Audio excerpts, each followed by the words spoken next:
Hadirin hadirat jamaah salat isya dan juga salat tarawih rahimani Allah wa iyyakum jami'an. Masih membahas tentang dunia lain, yaitu dunia para malaikat alaihi wassalatu wassalam, berkaitan dengan apa kewajiban kita terhadap para malaikat. Yang pertama, kita mencintai mereka sebagaimana mereka juga mencintai kita selaku hamba-hamba Allah yang beriman. Jangan sampai cinta mereka kepada kita balas dengan kebencian.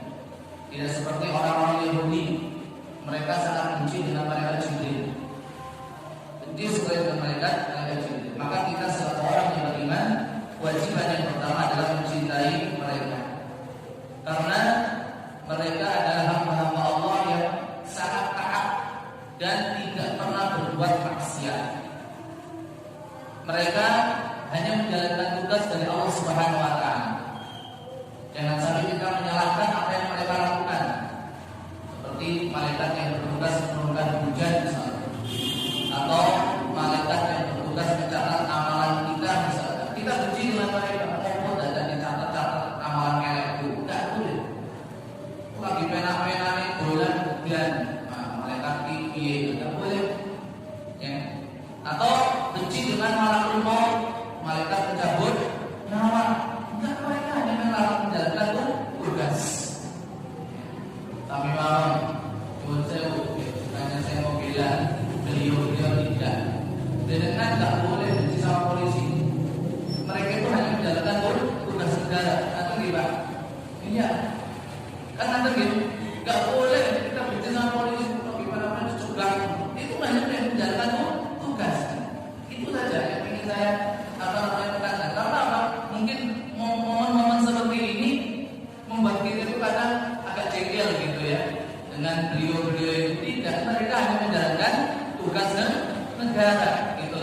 Tidak boleh kita demikian. Kita tidak boleh membenci para malaikat. Mereka hanya menjalankan tugas dari Allah Subhanahu wa taala. Kemudian yang kedua, kewajiban kita terhadap para malaikat adalah menjauhi kemaksiatan, menjauhi dosa. Karena apa? Karena malaikat tidak senang ada orang berbuat dosa, tidak senang ada orang berbuat maksiat. Malah justru mendoakan kejelekan. Salah satu bapaknya yang didoakan kejelekan seorang istri, ya, yang diajak suaminya tapi dia nggak mau, dilaknat sama malaikat, dilaknat sama malaikat. Atau mereka-mereka yang menyembunyikan kebenaran, tidak mau mengungkapkan kebenaran ilmu yang dipelajari, ditutup-tutupi untuk kepentingan duniawi, malaikat melaknat. Tidak mau mereka itu. Jadi jauhi kemaksiatan, jauhi dosa, karena mereka tidak suka. Mereka tidak akan dekat-dekat dengan orang yang berbuat maksiat. Dua. Yang ketiga adalah kita jangan sampai menyakiti mereka, menggolimi mereka dengan bau-bau yang tidak sedap. Dengan bau-bau yang tidak sedap. Karena para malaikat itu juga merasa terganggu dengan bau-bau yang tidak sedap dari diri kita, sebagaimana teman-teman kita juga terasa terganggu. Kasusnya adalah apa yang disebutkan oleh Imam Bukhari dan Imam Muslim rahimahumullah jami'an dalam kitab sahih mereka berdua. Bagi mereka ya yang sudah terlanjur makan makanan yang memiliki aroma tidak sedap untuk tidak ikut sholat berjamaah di masjid. Kenapa? Karena para malaikat terganggu dengan bau-bau tersebut, termasuk di dalamnya adalah para jamaah yang ada. Ya. Termasuk bau yang tidak sedap ya ini. Ya. Bakar kuil, sudah bakar kuil, merusak kesehatan dan wong liya meneh, merusak alam lagi, lingkungan lagi, malaikat terganggu lagi. Ini dosanya banyak ini. Dosanya banyak sekali. Ya. Baik kepada diri sendiri, dosa menyakiti diri sendiri, kepada orang lain iya, kepada malaikat iya, kepada lingkungan iya, coba. Berlipat-lipat ini. Makanya hal-hal yang seperti ini dijauhi. Kemudian di antaranya pula adalah tidak boleh meludah ke sebelah kanan. Jangan ketika sholat. Jangan tidak mungkin. Jadi kasusnya mungkin pada zaman dahulu ketika masjid itu hanya terlantaikan tanah. Kalau dia sudah tidak mungkin. Mungkin juga ada sebagian orang yang mungkin diri ingin ludah, diri ingin atau sedang batuk misalkan kemudian keluar dahak, maksudnya ditahan nanti rambut misalkan enggak. Maka ketika buangnya pakai tisu jelas ya, dalam persiapan tisu biasanya, maka ke arah kiri jangan ke arah kanan. Ya. Sekarang praktiknya seperti itu. Kalau dulu mungkin adalah langsung ke tanah. Kalau sekarang enggak pakai tisu, maka harus ke kiri jangan ke kanan. Karena apa? Karena sebelah kanan itu adalah tempat sholatnya malaikat. Hal ini berdasarkan hadis dari Imam Bukhari rahimahullah taala dari Abu Hurairah radhiyallahu anhu warḍah. Idza qama ahadukum ila sholati fala yabsuq an amamihi fa innahu innama yunaji Allah ma dama fi shalah. Apabila salah seorang di antara kalian sedang sholat, kok ingin ludah, ingin keluarin dahak, maka jangan ke arah depan. Bukan diri. Kenapa? Karena kita itu posisi sedang bermunajat kepada Allah. Namun dengan kawan cuma saya lagi ngobrol, bermajlis kata-kata, ada orang yang bersin atau mengeluarkan dahak ataupun mengeludah. Kok pas di depan kita berikut.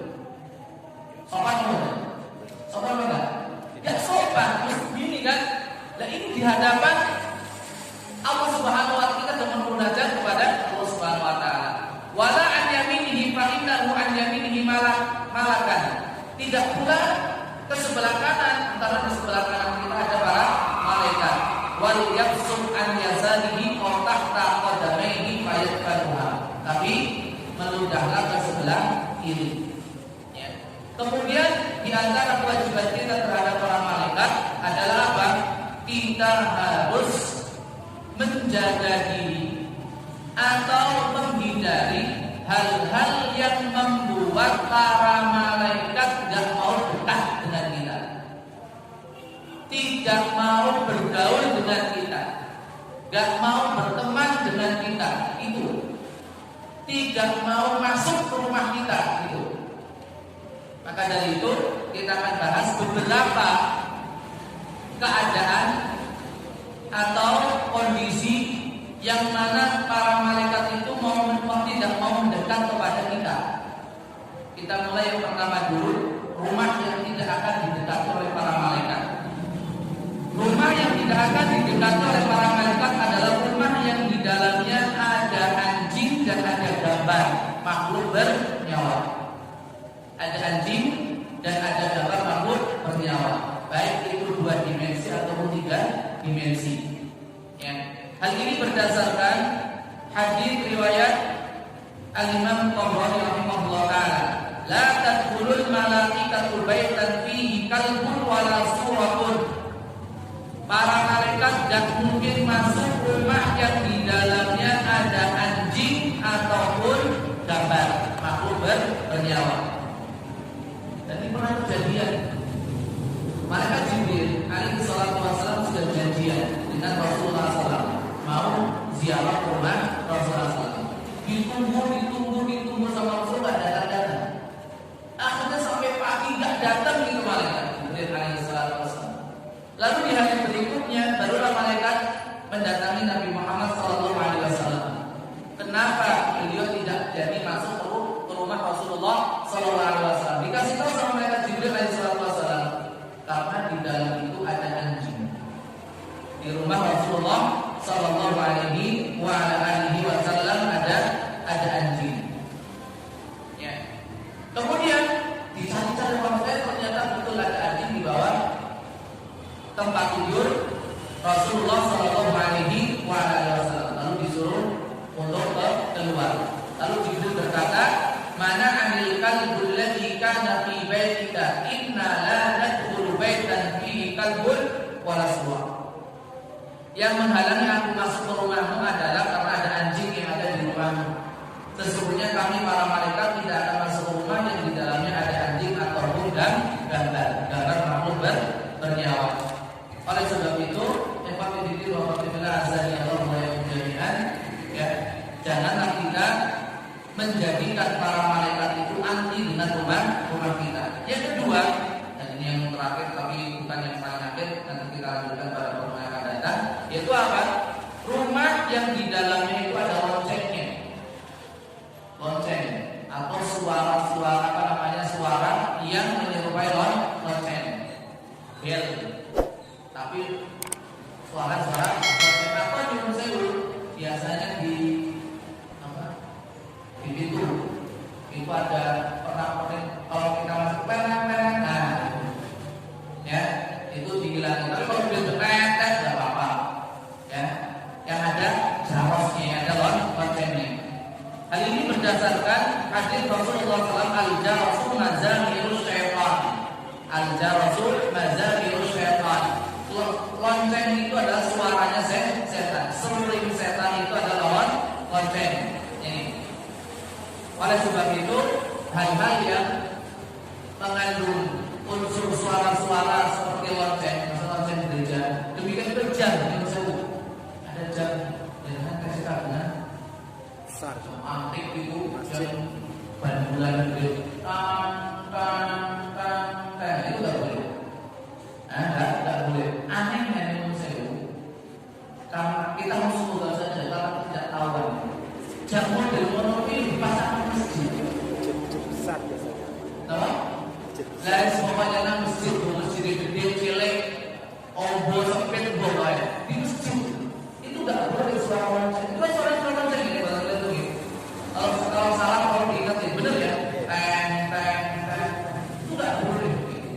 Dan ini pernah diingatkan oleh Syekh Muhammad Nasruddin Al-Albani rahimahullah tentang adanya jam besar yang ada di masjid yang ketika menunjukkan tepat jam berapa menimbulkan bunyi seperti lonceng. Inilah mungkin dua tipe rumah yang tidak akan dimasuki oleh para malaikat: rumah yang ada anjingnya, rumah yang ada gambar makhluk bernyawanya, dan rumah yang ada loncengnya. Semoga Allah Subhanahu wa taala membersihkan dan membantu kita, memberikan taufik kemudahan kepada kita untuk membersihkan rumah-rumah kita dari hal-hal yang menghalangi para malaikat masuk ke dalam rumah kita.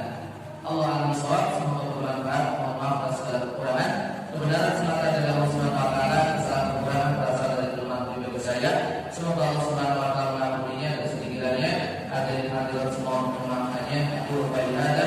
Subhanallah wa bihamdihi, asyhadu an la ilaha illa anta, astaghfiruka wa atubu ilaik. Wassalamualaikum warahmatullahi wabarakatuh.